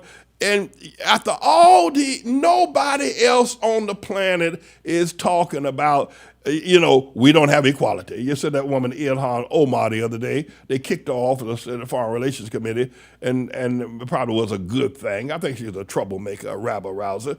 I think she's just trying to make a name for herself. Probably want to run for president. She probably want to be the first, Black woman president, Ilhan Omar. She'd run around there, and then everybody complaining about Marjorie Taylor Greene and her anthem. They all got that.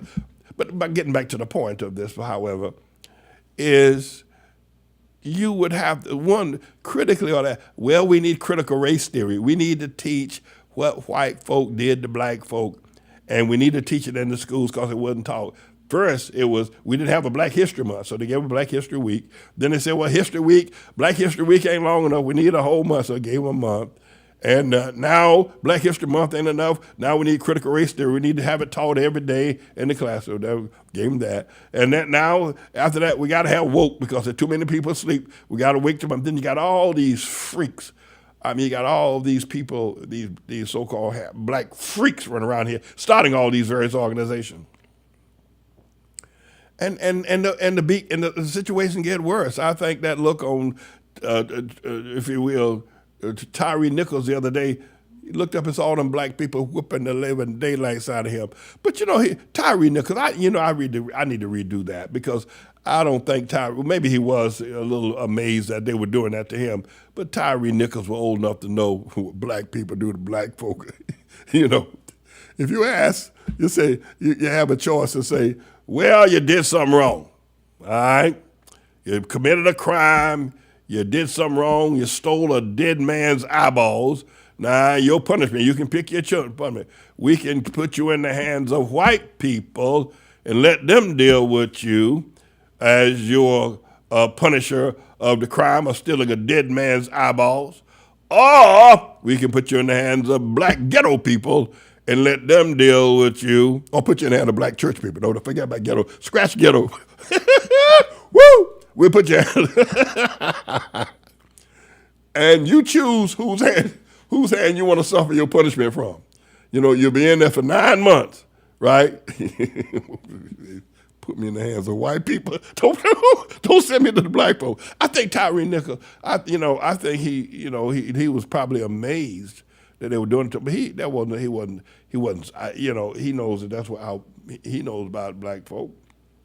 Been living around them down there in Memphis, Tennessee all his life. He know what folk do to each other. But they're always complaining, and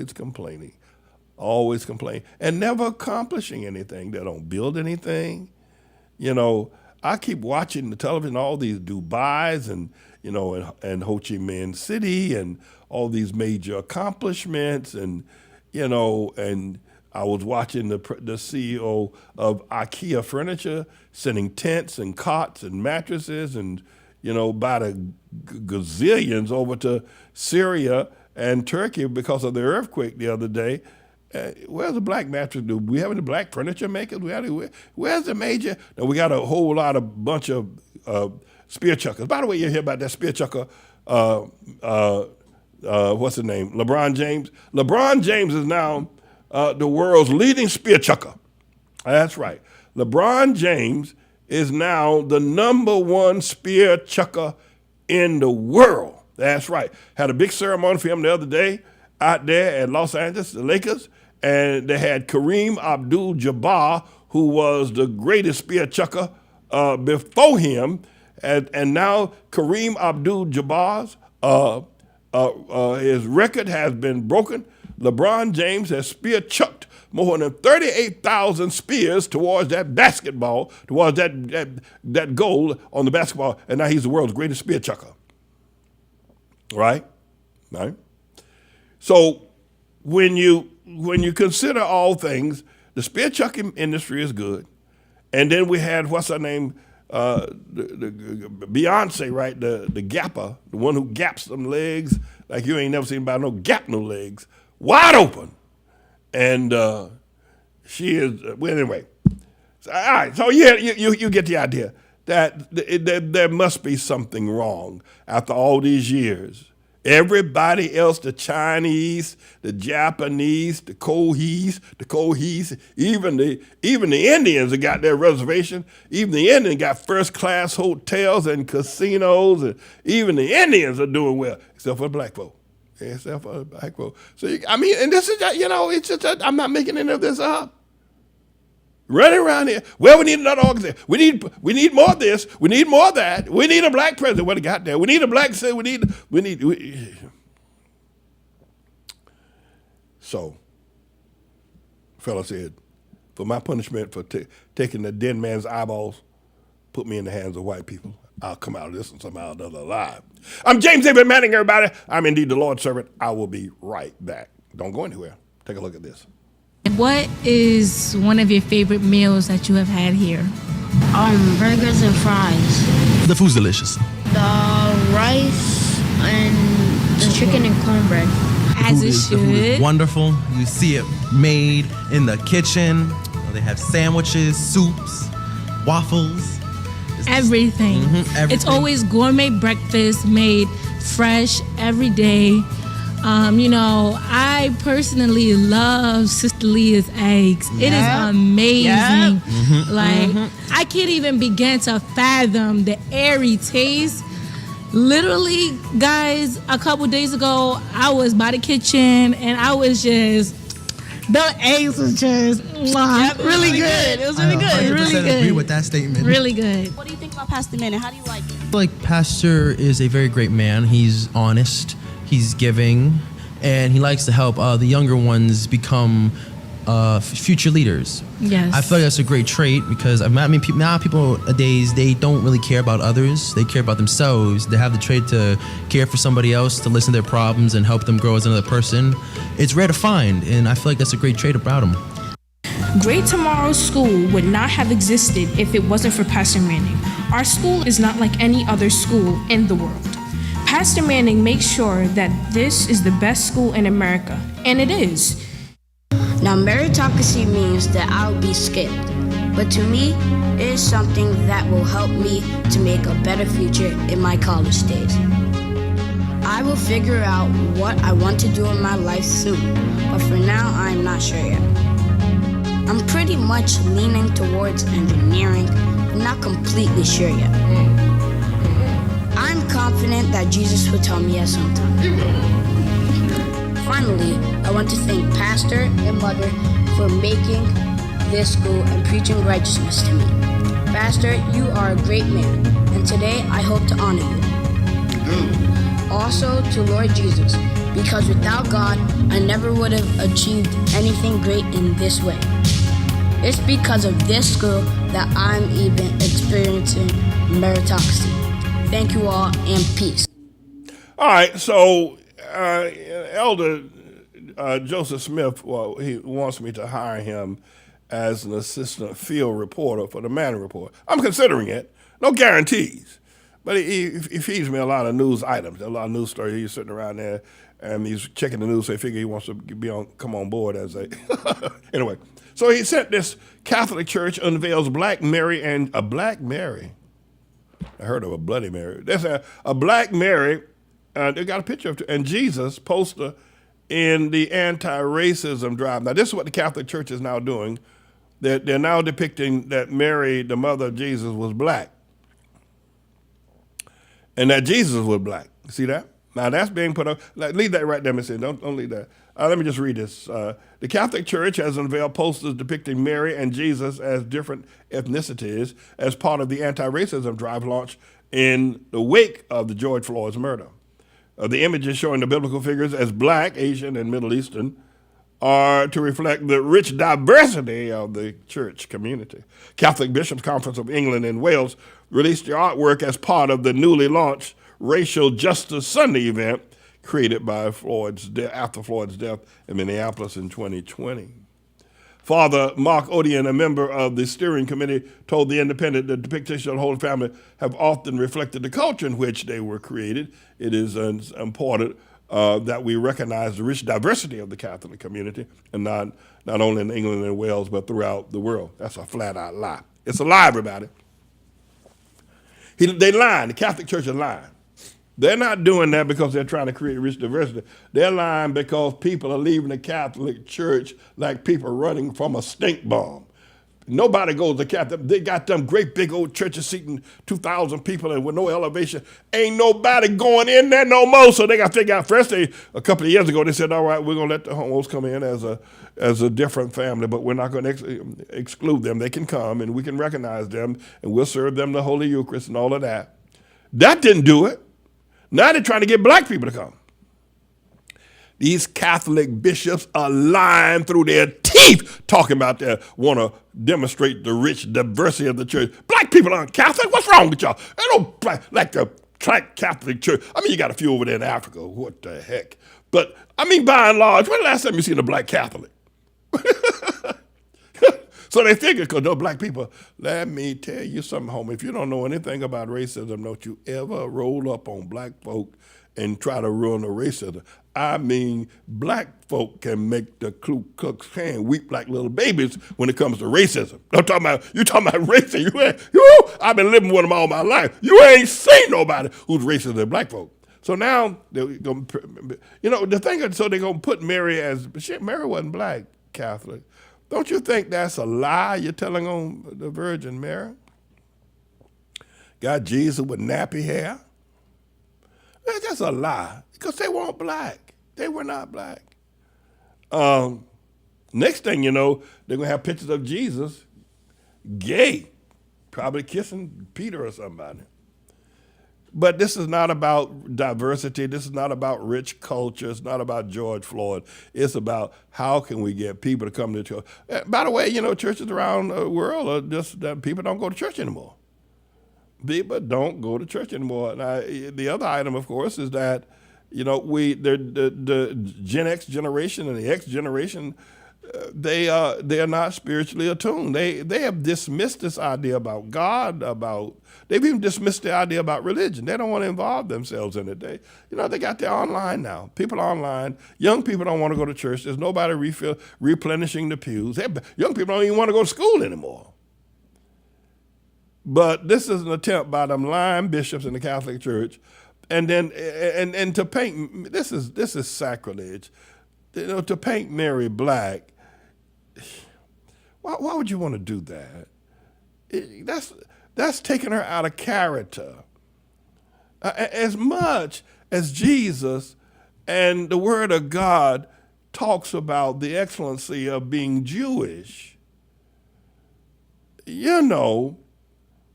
about Abraham and being blessed, and Jacob and the tribes and the blood, and then you're going to have Jesus, But I guess, if you can have Obama as a black man coming out of a white woman, I guess you can have a black Jesus.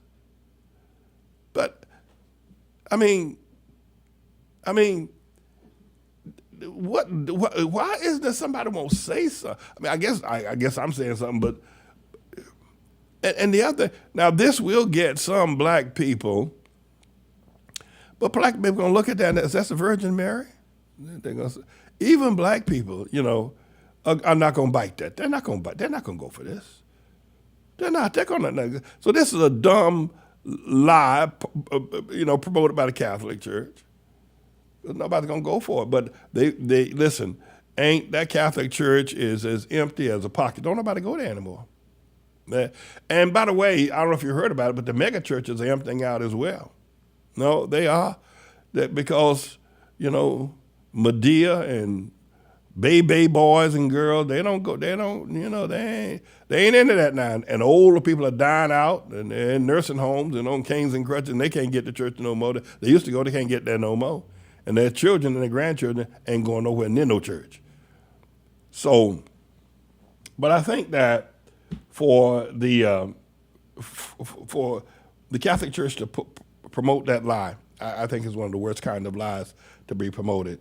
But that's what they've done. That's what they've done. All right, so Mr. India, drop that. Give me a break, everybody, and I'll be right back. Don't go anywhere. I'll be right back in just 2 seconds. Don't go anywhere.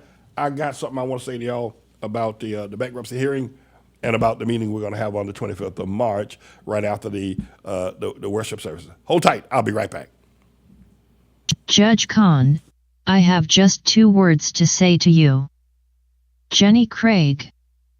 Judge Bluth, apparently you aren't very good at geography. Ottawa is located near Marcus Garvey Park, the Apollo Theatre, and Malcolm X Boulevard. So in this holy neighborhood, we Hamite leaders have a long history of not giving a damn about you dumbass bastards. Mellon Bank, you money changers want to come into the Ottawa Temple and charge $10 million and not expect Dr. Manning to take a whip and chase you off of our property? Hear the word of God, you banksters. Ezekiel 18:13, you hath given forth upon usury, and hath taken increase. Shall he then live? He shall not live. He hath done all these abominations. He shall surely die. His blood shall be upon him. You filthy lucre whores. Put that in your portfolio. On your way to a burning eternal hell. All right, just one more story, and I promise not to inflict myself upon you. Don Lemon flees New York, it says, with husband Tim Malone after the CNN meltdown. Don Lemon and his partner Tim Malone paid a visit to the Beverly Hills Hotel in Los Angeles, California, only one day after Radar learned that CNN anchor allegedly lost his mind on staff members. California dreaming. On such a winter's day, Malone captured a carousel of Instagram snapshots of the duo enjoying a sunny February day in the Golden State. So in one of the photos, Lemon and Don Lemon and his husband, there he is right there at the Beverly Hills Motel. There they are, two. And I've got two lovers and I'm, anyway. So Lemon and Malone, who got engaged in 2019, were all smiles as they stood in front of the famed hotel. The series of snaps included a picture of the popular Benvenidos Amigos script on the pillars near the entrance of the landmark, the hotel parking lot, palm trees, a gorgeous floral arrangement inside the building, and surrounding LA streets. This comes after Radar reported the embattled news personality allegedly lost his cool at work and verbally berated employees. I wonder what they call it after his poor treatment of the CNN This Morning star Caitlin Collins was exposed. So CNN is not long for this world, I can tell you that right now. They will not be producing, and the whole, not entertainment, but the whole broadcasting world has gone different ways because of everybody has access. Everybody now a reporter. Everybody has a camera. Everybody has if you got an iPhone 14, you got a camera that's better than the stuff they use on CNN. And a sound system, and even little children have them now, so people can report the news on their own. And then you got places like Facebook, TikTok, Twitter, Instagram, YouTube, Rumble, where these, and so you used to, if you had to go to the television networks to get what not anymore. So they're all on their way out. Fox may survive maybe 5 years longer. That's if Jesus doesn't come back. And worry about it. I got to go. I want to drop this on you. I want to just tout again that we're doing great work here at the Outlaw High School, at Great Tomorrow's Elementary School. We all do. I want to stick it to all y'all out there who pray that our school would fail. I want to stick it to you. Yeah, I'm going to drop this one on you. I'm here because I am a roaring lion crying out, righteousness. We have a young man in our church. His name is Gabe. He's had so many names. Anyway, he's a very talented young man. He's graduating from the Outlaw High School this year. And Gabe is he has been accepted at a couple of universities here in New York City. I want to put up his photo, Mr. Engineer. This is Gabe, and he is also an assistant engineer. He's not the full engineer. He's an assistant engineer. But he helps me with them. And he is a very talented musician. He plays the piano. He's a dancer. He sings. He writes. He just, very talented. And Gabe has received from Pace University. Oh, that's him. He's a piano player. We had, I think it was a Resurrection Easter Sunday going back a couple of years ago, and I think that's what photo. And the church was packed to the rafters. I mean, with black folk, white folk, people from all over. It was a magnificent worship that Easter Sunday, and the church was just filled. People were throwing money out there. It was great, and that Gabe was playing the piano, and I think a fellow from France came and sat down. They were playing together. But he's very talented, Gabe, and he is. He received a letter the other day, the 12th of January, from Pace University, offering him a 4-year scholarship, offering him, first of all, admission into Pace University, which is a very prestigious university here in New York City. And he was given a $112,000 scholarship from Pace University. Gabe, and the engineer will pull it up and show it to you in just a moment. So we're excited about the fact that Gabe, but we don't know what school he's going to go to because he has sent out several applications, and he has also received the school from the BMF program, the School of Visual Arts, which is a big deal. This school is the cat's meow. And if you want to get into visual arts, making of films, making movies, that kind of thing, this is the cat's meow. This is the school of schools here in New York City, across America rather. This is a school. Every Hollywood producer wants to try to get into this school. And they've accepted Gabe. This is congratulations. I'm pleased to inform you that your record of achievement and artistic promise has earned you first semester admission at BFA Film School at the School of Visual Arts for the fall semester to start classes on Tuesday, the 5th of September. It also comes along with a scholarship as well. So we want to give a shout out and congratulations to Brother Gabe, young man. He's the son of Captain David Lewis, and his mother is Princess Lewis. This is Gabe's mother, the one that just got accepted at the BFA School of Visual Arts. You can see him standing next to me, my yellow suit on. He's got on a blue suit. And his sister and his father and his mother, Princess Lewis. But Princess Lewis, she said in the statement that her son just graduated cum laude from Berkeley University. Her, I think her other daughter graduated as a student at New York University in the master's degree program, and her older daughter is a law school graduate of Cardozo Law School, and of course, her younger daughter, she believes, is going to be some sort of ambassador. And then Gabe is the youngest of all of them. He's the youngest of them. So we wanted to be able to point that up to you of the great work that's happening, and all of these students, all their graduated cum laude, lawyers, master's degree program, New York University, ambassador, acceptance at School of Visual Arts.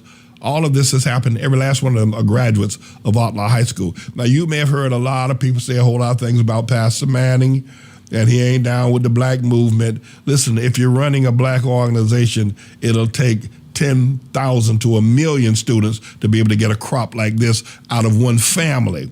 You could never get this out of one family in the traditional "we black, we proud." It just doesn't work. And also in the Samaritan churches. We want to be able to give a shout out to our school, to our superintendent, Elder LaFleur, to our director of education, and Dr. Hartfield, and to our principals, Bowman, Butler, and Bennett. We're just doing a great job, no matter how much we're persecuted and how much people loathe and refuse to help us, though they come and listen every day. We're doing this great work with children and actually saving the city of New York literally millions of dollars of not having to fight crime, not having to feed, not having to house and clothe children that we are doing it ourselves, and yet they want to foreclose on us. And there are some people out there who are actually sick enough, who are hoping and praying that the Mellon Bank, that has $52 trillion in assets, will take our church and shut down our operation because they don't like what Pastor Manning says. He ain't for the black man. Pastor Manning, black people got to stick together. Pastor Manning wasn't for Obama. Obama's our first black president. Obama's our first black president. Obama's our first black president. And Pastor Manning wasn't for Obama, our first black president, everybody. Obama, our first black president. And we black people got to stick together. So I hope they take that church from him. And so he can't educate lawyers and artists and ambassadors and cum laude. We take that church from him, put him in the street. He ain't for our first black president. But Obama ain't never done a damn thing for none of them, and ain't gonna never do anything for them. But that's the sickness that prevails. Pastor Manning, you